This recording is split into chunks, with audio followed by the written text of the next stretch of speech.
Dear students, welcome all of you. ठीक है, आज हम लास्ट चैप्टर स्टार्ट करेंगे जो आपके सिलेबस में है फिजिक्स का 9th क्लास में। तो वो चैप्टर है साउंड। और आपको पता है कि हमारे जो लाइफ में साउंड की कितनी इम्पोर्टेंस है। ठीक है, तो जैसे आपको पता है कुछ सेंस ऑर्गन्स होते हैं जिसमें हियरिंग भी होती है। ठीक है, आपने कुछ स्मेल करना, टच करना, इस तरह की चीज़ें आपने सुनी है, पढ़ी है। तो आज हम बात करेंगे साउंड के बारे में कि साउंड होती क्या है। ये जो सेंसेशन ऑफ हियरिंग जो होती है उसको हम साउंड बोलते हैं। ये सेंसेशन ऑफ हियरिंग किस तरह से प्रोड्यूस होती है, ठीक है, कैसे ट्रैवल करती है, ठीक है, और इसके बारे में यूज़ किस तरह से गई, कहाँ गई, या इसके अलावा कोई और यूज़ है कि नहीं है। ठीक है, तो वो सब चीज़ें हम इस चैप्टर में पढ़ेंगे। ठीक है, तो हम स्टार्ट करते हैं साउंड से। साउंड मैंने क्या बोला, सबसे पहले sound it is a sensation of hearing. ठीक है, और जो साउंड होता है it will travel in a form of waves. ठीक है, क्या रहता है ये वेव्स की फॉर्म में ट्रेवल करता है। और जो ये जो वेव होती है, ठीक है, क्या हुआ, किस तरह से आप वेव को बोलेंगे। ठीक है, क्या होता है, मैंने क्या बोला, sound travel in a form of wave. ठीक है, अब ये वेव क्या हुआ, जो वेव मोशन इसका होता है, ये क्या होता है, it is simply a motion जिसमें कि, ठीक है, मैंने यहाँ लिखा हुआ है, ये क्या है, एक मोशन होता है, सिंपली अ मोशन होता है जिसकी वजह से जो मॉलिक्यूल्स होते हैं वो अपनी एनर्जी ट्रांसफर करेंगे एक एंड से दूसरे एंड तक विदाउट इट्स एक्चुअल मोशन। ठीक है, मॉलिक्यूल्स खुद नहीं गए एक जगह दूसरी जगह तक, उन्होंने सिर्फ अपनी एनर्जी को ट्रांसफर किया एक एंड से लेके दूसरे एंड तक। उस तरह का जो भी मोशन होता है उस मोशन को हम वेव मोशन बोलते हैं। क्या बोलते हैं उसे हम, वेव मोशन। मतलब it is a motion in which energy is transferred from one region to another without actual movement of the molecules. ठीक है, उसे क्या बोलते हैं हम, क्या बोलते हैं उसे हम क्या बोलते हैं उसको हम, मोशन ऑफ अ वेव या वेव मोशन। क्लियर है। अब ये जो कैरेक्टरिस्टिक्स रहते हैं इस वेव्स के, वो क्या होते हैं, दो तरह के हुई कैरेक्टरिस्टिक्स इसमें। एक ट्रांसवर्स वेव होती है, ठीक है, जो क्लासिफिकेशन ऑफ वेव्स हुई। ठीक है, क्लासिफिकेशन ऑफ वेव क्या होता है, दो तरह से होता है, एक होती है ट्रांसवर्स वेव और दूसरी क्या होती है, लॉन्गिट्यूडनल वेव। ठीक है, कितनी तरह की हुई है, एक ट्रांसवर्स वेव हुई और एक लॉन्गिट्यूडनल वेव हुई। ठीक है, एग्जाम में कई बार डिफरेंस से पूछ लिया जाता है कि what is difference between longitudinal और ट्रांसवर्स वेव। क्लियर है। अब हम करते हैं ट्रांसवर्स वेव और लॉन्गिट्यूडनल वेव क्या होती है ये भी मैं बताता हूँ। मैं डिफरेंस की फॉर्म में ही इसको आपको समझाता हूँ ताकि एग्जाम में अगर ये पूछा जाए तो आप आसानी से डिफरेंस भी कर सके। ठीक है, अभी तक का क्लियर है नहीं आता, क्या बोला मैंने, साउंड क्या होता है, it is a sensation of hearing. ठीक है, it will sensation of hearing और sound travel in a form of wave. ठीक है, फिर वेव मोशन क्या होता है, मैंने बता दिया, इट इज अ मोशन, ठीक है, in which energy is transfer from one point to another या one region to another region without actual movement of the molecules. ठीक है, इसकी क्लासिफिकेशन हमने की। ठीक है, क्या हमने इसकी क्लासिफिकेशन, दो तरह के ट्रांसवर्स वेव, एक लॉन्गिट्यूडनल वेव। ठीक है, अब हम करते हैं कि what is the difference between this transverse और लॉन्गिट्यूडनल वेव। क्लियर है। तो ये है आपका ट्रांसवर्स वेव और लॉन्गिट्यूडनल वेव्स। डिफरेंस के फॉर्म में बता रहा हूँ क्या होता है दोनों में। ठीक है, लॉन्गिट्यूडनल वेव और ट्रांसवर्स वेव में दोनों में किस तरह का रहता है। ठीक है, ध्यान से आप सुने, लिखें इसको।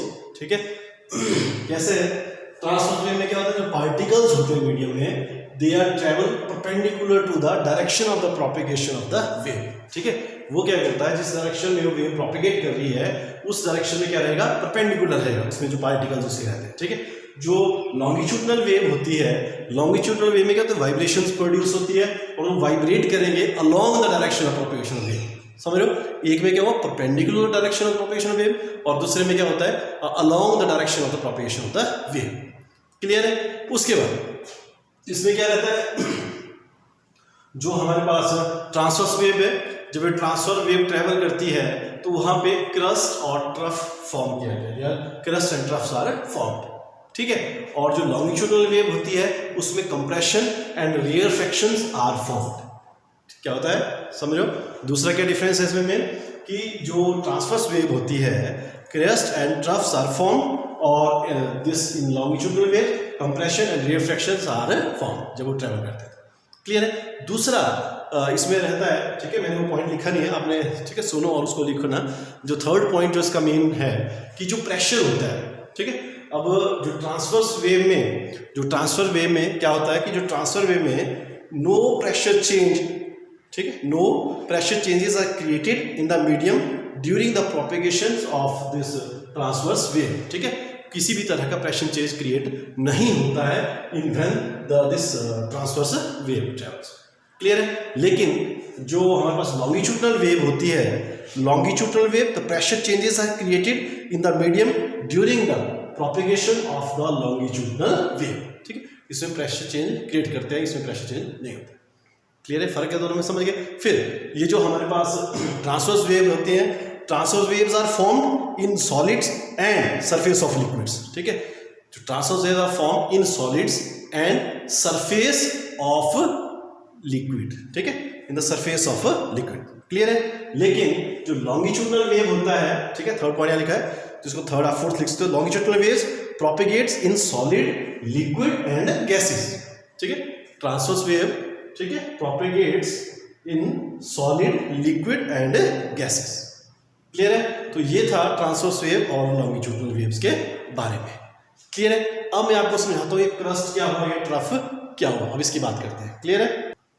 हाँ, तो अब बात करते हैं हम क्रस्ट और ट्रफ की। इस तरह से ट्रांसवर्स वेव मूव कर रही है, ठीक है, क्लियर है। जीरो से स्टार्ट हुई, फिर मैक्सिमम, फिर से जीरो, फिर मिनिमम, नेगेटिव आ गया, फिर उसके फिर से राइज कर गई, फिर से कहाँ पहुंच गई, मैक्सिमम पे, फिर से क्या आ गई, जीरो पे, और फिर से मिनिमम, और उस तरह से चला जाता है साइकिल, फिर अपने आप को ये उस तरह से रिपीट करते हैं, क्लियर है। तो ये जो इसकी इस, ठीक है, मेन पोजीशन से, जो मेन यहाँ डिस्टेंस है, यहाँ से यहाँ तक का जो हाइट होता है, that is called its amplitude, ठीक है। कितना ऊपर को राइज किया, कितना यहाँ हो गया, this is called its amplitude, clear है। फिर ये जो टॉप होते हैं, these are known as players, और बॉटम में जो मिनिमम इसका होता है, दैट इज कॉल्ड ट्रफ, ठीक है।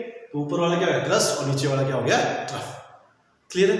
अब हम बात करते हैं, कुछ टर्म्स है हम पढ़ेंगे, ठीक है। एक होती है वेवलेंथ, क्या होती है, वेवलेंथ,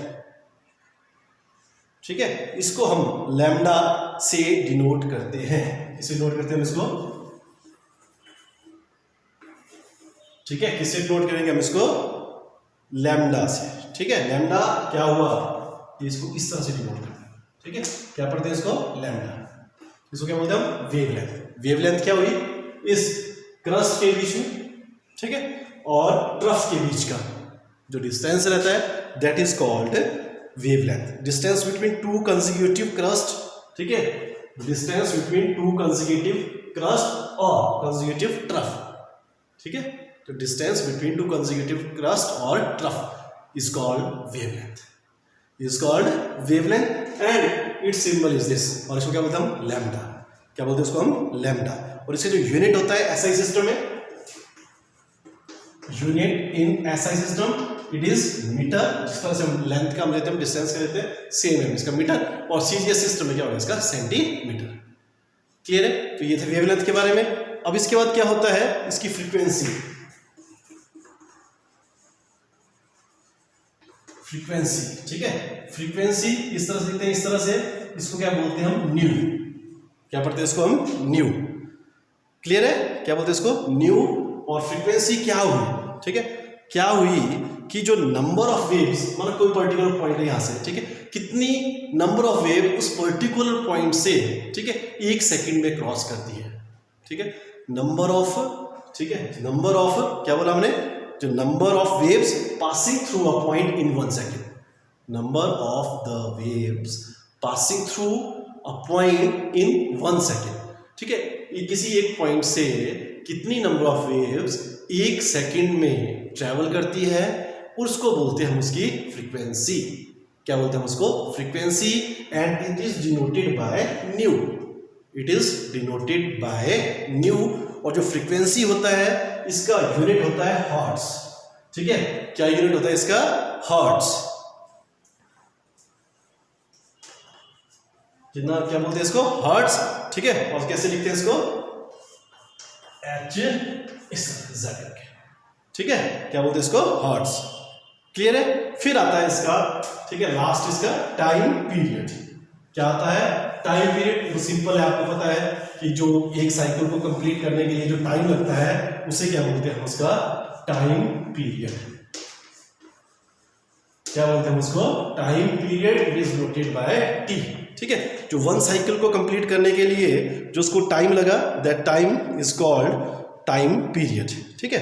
और आप इसमें रिलेशन बोल सकते हैं, फ्रीक्वेंसी और टाइम पीरियड में क्या रिलेशन है, सो 1/न्यू, या आप बोलते हैं nu is equal to time period, ठीक है। तो जो फ्रीक्वेंसी होती है इसका यूनिट, अगर आप बोले टाइम का यूनिट क्या होता है, सेकंड, ठीक है। तो अगर फ्रीक्वेंसी को लिखना आपने 1 हर्ट्ज, तो 1 hertz it is equal to per second, clear है। तो ये थे कुछ एक इंपॉर्टेंट टर्म्स, बहुत इंपॉर्टेंट चीजें हैं, ठीक है। बिल्कुल ध्यान से पढ़ना, समझ के पढ़ना, नहीं पता लगा तो आप मुझे मैसेज कर दो, मैं फिर से बता दूंगा।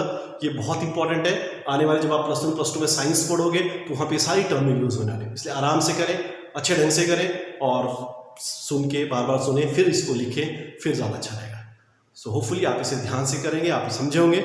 So thank you very much, आज के लिए इतना ही काफ़ी है।